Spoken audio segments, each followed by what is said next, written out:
Hello, South by Southwest community. My name is Elvis Ocolada, Managing Director of National Marketing Communications at Latinos for Education, a Latino-led national organization fighting to improve opportunities for Latino students by increasing the voice and representation of Latinos in the education sector, advancing bold policy at the local, state, and national level, and by building a network of Latino education leaders nationwide.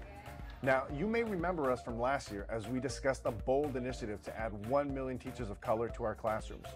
As we prepare for the 2024 presidential election, we want to discuss how the education sector is mobilizing an often ignored yet critical voting bloc: Latino parents, educators, and youth voters. The education landscape has drastically changed since COVID-19, from school closures to the rise of digital learning and the politicization of books and district policies. How, where, and what students are learning has become a hot-button issue, particularly as we enter an election year in 2024. As candidates use their own narratives to debate what's best for children, we're going to ask the question, what do Latino voters care about most?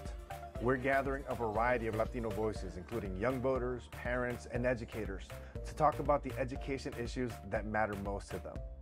We'll also hear from our very own Erika Romero, a policy expert at Latinos for Education with more than 2 decades of experience in education, as well as grassroots organizers to talk about the latest trends in voting behaviors among Latinos.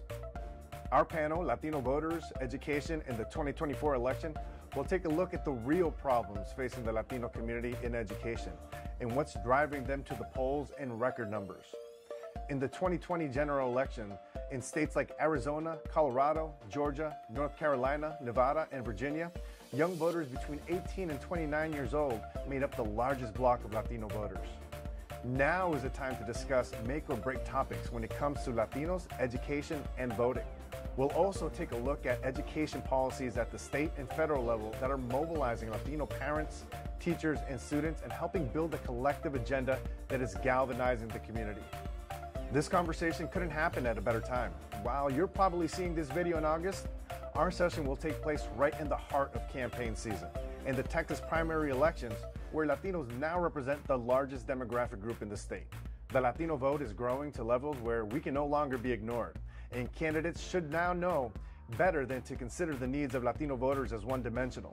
They're not. We're here to tell you why. We hope that you'll vote for our session so we can bring a fresh perspective from our large and growing community to Austin, Texas. We hope to see you in March.